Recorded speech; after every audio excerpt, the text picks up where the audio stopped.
বন্ধুরা, কেমন আছো তোমরা সবাই? আশা করছি তোমরা সবাই অনেক ভালো আছো। কুটুন দিদি ব্লগিং চ্যানেলে তোমাদের সকলে জানাই স্বাগত। আজ আমি তোমাদের জন্য নিয়ে এসেছি একটা নতুন ভিডিও। আজ আমি তোমাদেরকে বানিয়ে দেখাবো কীভাবে তোমরা বাড়িতেই খুবই সহজ উপায়ে বানিয়ে নিতে পারবে হাউস কোট। তো চলো শুরু করে নিই। এখানে দেখো আমি প্রথমে একটা ড্র করে নিয়েছি। এটা আমি সামনে তোমাদেরকে দেখাচ্ছি এই কারণ আমার কিন্তু কাপড়ে অলরেডি কাটা হয়ে গেছে, তাই জন্য প্রথমে আমি তোমার এখানে নিয়ে নিচ্ছি হচ্ছে 54 সেন্টিমিটার লম্বা 3 মিটারের একটা কাপড়। আর এই কাপড়টা কিন্তু 16 সেন্টিমিটার আমি কিন্তু প্রথমেই কেটে নিয়েছি। কেটে পরে কিন্তু আমি এটাকে এইভাবে করে নিয়েছি। প্রথমে আমি 3 সেন্টিমিটার কাপড় ছেড়ে নিয়েছি। তারপর আমি আবার সেখান থেকে 3 সেন্টিমিটার কাপড় ছেড়ে নিয়েছি, সেখানে দেখো আমি লিখে রেখেছি। তারপর সেখান থেকে আবার আমি নিয়ে নিয়েছি হচ্ছে 5। তো চলো তোমাদেরকে আমি একটু মাপ করে দেখিয়ে নিই যে কতটা কি করেছি। এই যে দেখো আমি কিন্তু প্রথমে তোমার নিয়ে নিয়েছি হচ্ছে এই যে এখান থেকে এটা হচ্ছে তোমার 3। এই মাপে তোমরা কিন্তু অবশ্যই নেবে যেভাবে আমি মাপ করে তোমাদেরকে দেখাচ্ছি। তারপর আবার আমি এই 3 থেকে বসিয়ে আবার আমি কিন্তু এখানে 3 নিয়ে নিয়েছি। এরপর এই 3 থেকে বসিয়ে কিন্তু আমি আবার এই যেখানে 5-এ যেখানে আমাদের পড়ছে সেখানে কিন্তু আমি এখানে দাগ দিয়ে নিয়েছি। এবার এই 5 থেকে আমি তোমার এখানে নিয়ে নিয়েছি হচ্ছে 8। এরপর আমি কিন্তু এই যে যেখানে আমি 3টাকে মিলিয়েছিলাম সেই 3 থেকে কিন্তু আমি এখানে তোমার নিয়ে নিচ্ছি হচ্ছে 11.5। এরপর দেখো এখান থেকে কিন্তু এখানে হচ্ছে তোমার 11.5। এরপর হচ্ছে যে এই যে এইখানে যে আমি লম্বা দাগটা টেনে নিয়েছিলাম, মানে এই যে 3 যে আমি এটা পুরোটা টেনে নিয়েছিলাম, এখানে আমি নিয়ে নিয়েছি হচ্ছে তোমার 16। এরপর 16 থেকে আমি তোমার এখানে নিয়ে নিয়েছিলাম 3 দাগ দেওয়ার পর কিন্তু আবার এই 3 থেকে এই যে দেখো 3 লেখা আছে। এরপর 3 থেকে কিন্তু আমি আবার 10.5 এখানে দাগ দিয়ে পরে 11.5 থেকে যে 10.5 এটা আমি কিন্তু খুব ভালো করে মিলিয়ে নিয়েছি। আর এখানে হাফ ইঞ্চির মতো আমি আর্ম করার জন্য মানে হাতগুলোকে করার জন্য একটু শেপ দিয়ে নিয়েছি। তো চলো এবার এটাকে কিন্তু আমি কাটিং করব। কাটিংটা আমি কীভাবে করব তোমাদেরকে একটু দেখাই। এইভাবে কিন্তু পুরোটা আমি কাটিং করব না, কাটিংটা করব কিন্তু আমি এই যে এইভাবে। দেখো আমি দাগগুলো কিন্তু মুছে দিলাম, যেভাবে আমি তোমাদেরকে দেখাচ্ছি সেভাবেই কিন্তু তোমরা কেটে নেবে। তো আমি কিন্তু এটা অলরেডি পেপারে কেটেছি। পেপারে কাটাটা আমি তোমাদেরকে একটু দেখাই যে কীভাবে আমি পেপারে কেটেছি।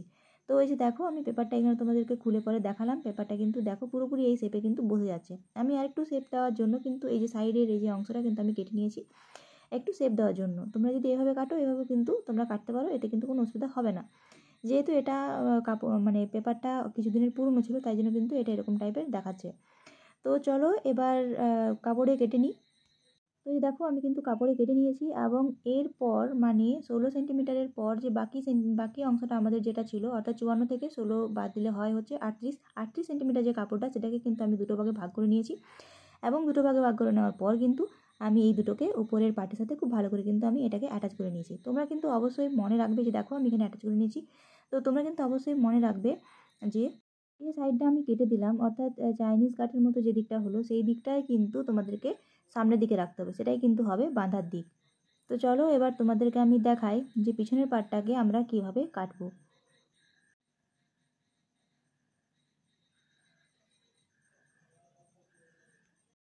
তো এখানে দেখো আমি কিন্তু পেছনের অংশটা এখানে দিয়ে নিয়েছি। তোমরা কিন্তু অবশ্যই এটাকে স্ক্রিনশট করে তোমাদের খাতার মধ্যে তুলে রাখবে। তো তোমাদেরকে একটু বলে দিচ্ছি পেছনের পার্টটা কিন্তু প্রথমে আমাদেরকে নিতে হবে হচ্ছে 1, তারপর নিতে হবে 3-এর পর কিন্তু দাগ দিতে হবে। পুট হচ্ছে আমাদের টোটাল 8, মানে 3 থেকে আরও কিন্তু এখানে 5 নিতে হবে। তারপর সেখান থেকে কিন্তু আবার আমরা নিয়ে নেবো হচ্ছে তোমার 8, এবং 8-এ যেখানে আমরা মেলাবো সেখানে কিন্তু আমরা 11.5 এবং 10.5 যেভাবে আমরা সামনের পার্টটা কেটেছিলাম সেভাবে কিন্তু পেছনের পার্টটা আমরা কেটে নেবো। এবং লাস্টে আমাদের নিচের ঘের থাকবে কিন্তু 18। তো আমি কিন্তু এভাবেই এই কাপড়েও কেটে নিয়েছি। তো কাপড়টা খুলে তোমাদেরকে আমি দেখাই যে কিভাবে এটা শেপ চলে আসবে। তো চলো এই যে দেখো দেখতেই পাচ্ছ আমি কিন্তু এভাবে কেটে নিয়েছি। প্রত্যেকটাই কিন্তু আমার চকের দাগ আছে, এভাবে কিন্তু আমি প্রত্যেকটা কাপড়কে খুব ভালো করে কেটে নিয়েছি। তো এরপর আমি যেটা করব, আমি কিন্তু সামনের অংশটাকে এখানে খুব ভালো করে দিয়ে নেবো। এই যে দেখো কাঁধে কাঁধে কিন্তু আমি এখানে জুড়ে নিচ্ছি। আর এই হাতের অংশটাকেও কিন্তু আমি খুব ভালো করে এখানে আমি সব প্রথমে সমান করে দেখে নিচ্ছি। তো এই যে চাইনিজ কাটের মতো যে কাটটা আমরা কেটেছিলাম তোমাদেরকে আমি একটু দেখাই। এই যে দেখো এই যে চাইনিজ কাটের মতো যে কাটিংটা আছে এটা কিন্তু হবে অবশ্যই সামনের দিকে, মানে এদিকে কিন্তু সেই যে চুটকিগুলো যেগুলো হয় বা বেল্টগুলো হয় সেগুলো কিন্তু এদিকে হবে। তো এইভাবে কিন্তু আমি দেখো কাঁধের সাথে কাঁধ খুব ভালো করে কিন্তু আমি এখানে অ্যাটাচ করে নেবো। এরপর দেখো হাতটা ছেড়ে কিন্তু এই যে বডির দিকটাও কিন্তু আমি এভাবে খুব ভালো করে দুটো কাপড়কে সামনের এবং পেছনের অংশটাকে খুব ভালো করে কিন্তু এভাবে হাত দিয়ে শেপ করে নিয়েছি। শেপ করে নেওয়ার পর কিন্তু আমি এটাকে খুব ভালো করে তোমার সেলাই করে নেবো। সেলাই করার জন্য কিন্তু আমি এখানে আলপিন দিয়ে তোমাদেরকে বোঝানোর চেষ্টা করছি। আমি কিন্তু পরে এটাকে খুব ভালো করে সেলাই করে নেবো। এই যে দেখো এই অংশটাকে আমি কিন্তু খুব ভালো করে সেলাই করে নেবো, যেটা আমি তোমাদেরকে আঙুল দিয়ে এখন দেখাচ্ছি।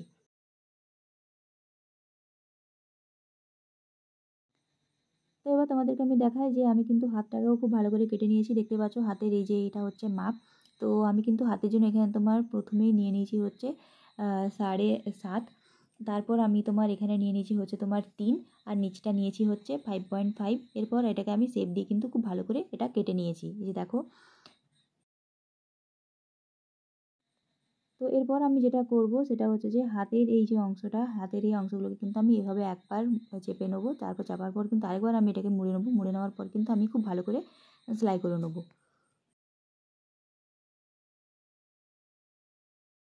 তো এরপর দেখো হাতটা আমি যেভাবে লাগাবো সেটা আমি তোমাদেরকে দেখাচ্ছি। হাতটা কিন্তু আমি প্রথমে এখানে খুব ভালো করে বসিয়ে নেবো। বসিয়ে নেওয়ার পর কিন্তু হাতের এই যে মিডিলের যে অংশটা আছে, মিডিল পার্টের যে অংশটা আছে, এই অংশটাকে কিন্তু আমি এই মিডিলের সাথে খুব ভালো করে লাগিয়ে নেবো। এরপর কিন্তু আমি এভাবে এটাকে ধরে, এই যে দেখো এইভাবে কিন্তু এটাকে চেপে চেপে এইভাবে ধরে ধরে আমি কিন্তু খুব ভালো করে এটাকে সেলাই করে নেবো। তো চলো প্রত্যেকটা জিনিসকে এবার কিন্তু খুব ভালো করে সেলাই করে নিয়ে চলে আসি। সেলাই করে আসার পর আমি দেখি যে এটা আমাদের কীরকম দেখতে লাগছে। তো এই যে দেখো আমি কিন্তু প্রত্যেকটাকে খুব ভালো করে সেলাই করে নিয়েছি। সেলাই করার পর কিন্তু এটা দেখতে কিছুটা এরকম টাইপের লাগছে। তোমাদেরকে আমি একটু দেখাই যে কতটা সুন্দরভাবে আমি সেলাইটা করে নিয়েছি। তো এরপর ব্যাপারটা হচ্ছে যে আমি কিন্তু এবার এটাকে খুব ভালো করে প্রথমে মাপ করে নেব, যেখানে আমাদের শুরু হয়েছিল এবং যেখানে আমাদের শেষ হয়েছিল, মানে যেখানে আমরা মুড়ে নিয়েছিলাম সেখান থেকে যেখানে আমাদের চুটকিটা হবে সেখানে আমি একটু মাপ করে দেখে নিচ্ছি যে আমাদের টোটাল কত সেন্টিমিটার কাপড় লাগবে। এটা কিসের জন্য হচ্ছে তোমাদেরকে বলি। এটা হচ্ছে হাউস কোটে যে একটা কলার দেওয়া থাকে, সেই কলারটা যেখানে আমাদের দেখবে একটা চুটকি শুরু হয় এবং একটা চুটকি শেষ হয়, সেখানে কিন্তু এটা কলারটা দেওয়া থাকে। তো আমি একটা মাপ করে লিখে নিচ্ছি যে আমাকে কতটা পরিমাণ কাপড় এখানে কাটতে হবে। তো পুরো এখানে আমি মাপ করে নিলাম। দেখো 43 সেন্টিমিটার কাপড় কিন্তু আমার লাগবে, যে এখানে থেকে আমাদের যে শুরু এবং শেষ হয়েছিল সেখান থেকে। তো আমি 43 সেন্টিমিটার কাপড় কিন্তু কেটে নেবো। যে কাপড়টা এখানে বেঁচেছে আমি কিন্তু সেটাকেই এখানে তোমার ব্যবহার করব। তো এই যে দেখো আমি কিন্তু এখানে 3টে টুকরো নিয়ে নিয়েছি কাপড়ের। এই যে এটা হচ্ছে সামনের অংশ, এটা পেছনের অংশ, এবং আরেকটা মাঝখানে দেওয়ার জন্য কিন্তু আমি আরেকটা কাপড় নিয়ে নিয়েছি, সেটা তোমাদেরকে একটু দেখাই। এভাবে কিন্তু আমি কাপড়টাকে বসিয়ে নেবো। প্রথমে এই কাপড়টাকে আমি কিন্তু উল্টো দিকভাবে দেবো। তারপর আমি যেটা করব, আমি কিন্তু এই যে লাল কাপড়টা যেটা আছে সেটাকে আমি দেবো। এই যে দেখো কিছুটা এইভাবে। তো দেখো আমি কিন্তু এই 3টে কাপড়কে কিছুটা কিন্তু আমি কাপড়টাকে উল্টো হিসেবে দিয়েছি, তারপর এটাকে আমি কিন্তু সোজা হিসেবে দিয়েছি। এরপর আমি আবার এই লাল কাপড়টাকে উপরে দিয়েছি। যখন এটাকে আমি সেলাই করবো, সেলাই করার পর যখন উল্টে দেবো, উল্টে দেওয়ার পর কিন্তু কাপড়টা আমাদের সোজা হয়ে যাবে। তো চলো এবার সেলাই করে নিয়ে আসি।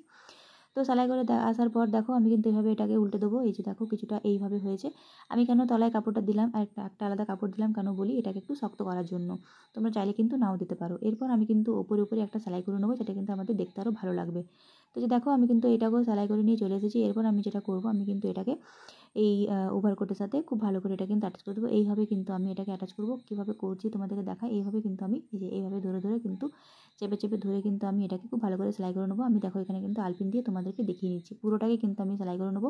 তাহলে কিন্তু উল্টে দেওয়ার পর এটা কিছুটা এরকম টাইপের দেখতে লাগবে। তো চলো সেলাই করে নিয়ে চলে আসি।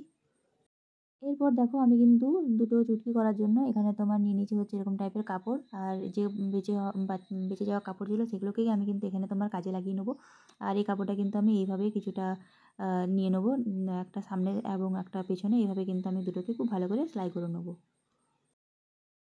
আমি কিন্তু এখানে দুটো চুটকি বানানোর জন্য দুটো এখানে তোমার নিয়েছি। তোমরাও কিন্তু এভাবেই তৈরি করে নেবে। একটু হয়তো টেরাবেঁকা হয়ে যাবে, মানে হবে কাপড়গুলো। তাও তোমরা কিন্তু অবশ্যই চেষ্টা করবে যেটাকে দুটোকে যেন সমান করা যায়। তো দেখো পুরোটাকে সেলাই করার পর কিন্তু আমি তোমাদেরকে একবার দেখাই, এটা হচ্ছে ফাইনাল লুক। তো এইভাবে কিন্তু আমি হাউস কোটটা তৈরি করে নিয়েছি। এই যে দেখো এটাকে কিন্তু আমি এইভাবে অ্যাটাচ করে দিয়েছি। এই যে এইভাবে কিন্তু আমি এটাকে অ্যাটাচ করে দিয়েছি। এরপর আমি তোমাদেরকে দেখাই যেখান থেকে আমরা শুরু করেছিলাম এবং এখানে আমরা শেষ করেছিলাম, এই দুটো চুটকিকে আমি কোথায় লাগাবো তোমাদেরকে আবার দেখাই। এখানে এটাকে কিন্তু আমি এখানে অ্যাটাচ করে নেবো। এই যে এইভাবে, এই যে এটার সাথে কিন্তু আমি এটাকে এইভাবে অ্যাটাচ করে নেবো। আর আরেকটা যে চুটকি আছে, এই যে এই চুটকিটা, এই চুটকিটা কিন্তু আমি একদম শেষের কর্নারে যেখান থেকে আমরা স্টার্টিং করেছিলাম সেখানে কিন্তু আমরা খুব ভালো করে লাগিয়ে নেবো। তো চলো এবার এই দুটোকে লাগিয়ে নিই। তো চুটকিটাকে পুরোপুরি লাগানোর পর কিন্তু আমাদের এটার ফাইনাল লুকটা কিছুটা এরকম টাইপের হয়েছে। তোমাদেরকে একটু ভালো করে আমি দেখাই। আমি তোমাদেরকে এটা বেঁধে দেখাচ্ছি যে এটা কীরকম দেখতে হয়েছে আর বাঁধা হাতেও যাচ্ছে কিনা, সেই পুরোটাই আমি তোমাদেরকে কিন্তু আমি দেখাচ্ছি। এই যে দেখো এটা কিন্তু খুব ভালো করে সুন্দর করে আমি বেঁধে নিলাম। আর এরপর আমি তোমাদেরকে দেখাচ্ছি যে এটা আমাদের কতটা সুন্দর হয়েছে। তো এটা হচ্ছে আমাদের হাউস কোটটার ফাইনাল লুক। তো তোমাদেরকে আমি পুরোটা একবার দেখাই যে এটা কতটা সুন্দর হয়েছে, তোমরা একটুখানি দেখো। আমি একদম নিচ থেকে কিন্তু ওপর পর্যন্ত এটাকে নিয়ে আসছি, নিয়ে এসে তোমাদেরকে আমি দেখাচ্ছি যে এটা কতটা সুন্দর হয়েছে। তো যে দেখো হাতগুলো কিন্তু আমি লাগিয়ে নিয়েছি, আর হাউস কোটটা কিন্তু এরকম টাইপের দেখতে হয়ে গেছে। এরপর দেখো কলারের জায়গাটা একটু কিন্তু ফাঁকা ফাঁকা টাইপের লাগছে, মানে কাপড়টা কিন্তু যে ফিনিশিং সেটা এখন আমি করিনি।